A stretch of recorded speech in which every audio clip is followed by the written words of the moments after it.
Hey folks, welcome back to DIY Buddy Guy. And as you're well aware, it is lawnmower season. And like most of you, I'm pulling my mower out for the first time this year. Situations are probably similar, if not the same. Get on it, throw some gas in, make sure his gas tank's full, turn the key, nothing. Most people would be inclined to put a battery charger on there, let it charge overnight, a couple hours, what have you.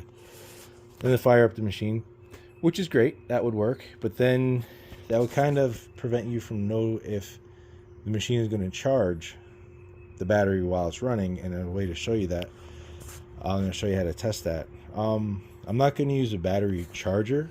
I'm going to use a battery jump pack. You could also use a set of jumper cables with a four-wheeler or another mower or even your car. These machines typically are a 12 volt battery. The only difference is the cranking amps on this battery is significantly less than your car. Is harmful? No, because the starter motor is only going to use as many amps as it does, even if there's an abundance.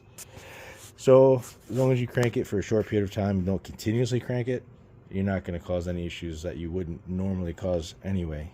So the issue I have is what was expected. I get down, turn the key, nothing.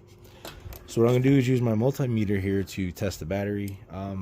These batteries are DC, which is for direct current. And what I want to do is set my multimeter to the DC position in a voltage range of up to 20 volts.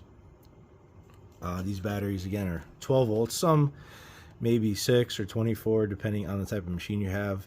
You can look up the specs or Google it and figure that out. It's not terribly difficult to. But I know this one is 12 volts. And sometimes right even on the top of the battery, it'll tell you. Let me see if I can pause that and find it here for a second. This one doesn't specifically say it's 12 volts, but I know that it is. But anyway, I'm going to put my multimeter on here and test the voltage of the battery.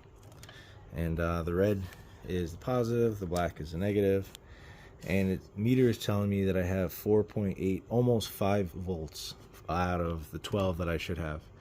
So what I'm going to do is hook up my jump box, start the tractor, and then measure the volts to see if the motor, which does have a charging system in it, and this is your voltage regulator for your charging system, to see if the charging system is going to charge the battery.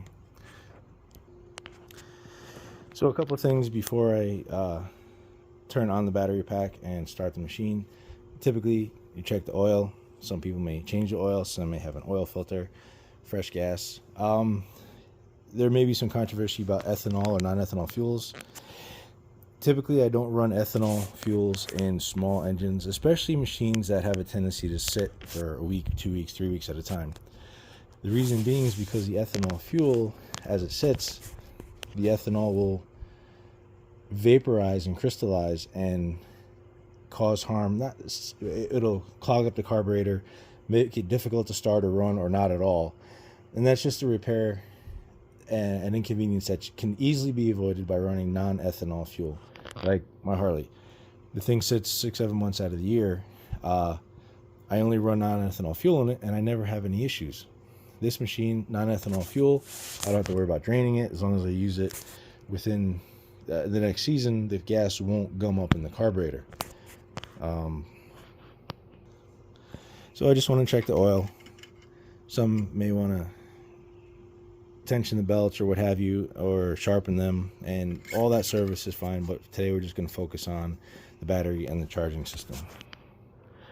So it says my jump box, I don't know if you can see it, says 4.4 volts. My multimeter said 4.5. So relatively close. So now I'm going to switch my jump box to the 12 volt position, and it's now applying 12.9 volts to the battery, and I'm going to start the machine.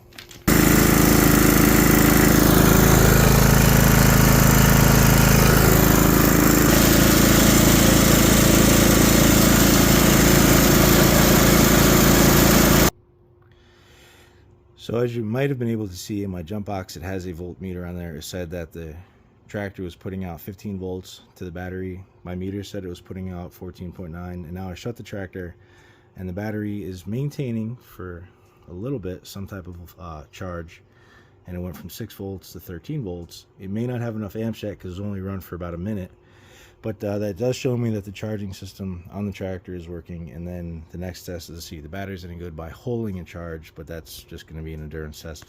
But that's everything in a nutshell. If you have any questions, put them in the comments, and I'll do my best to answer them. Thank you for watching.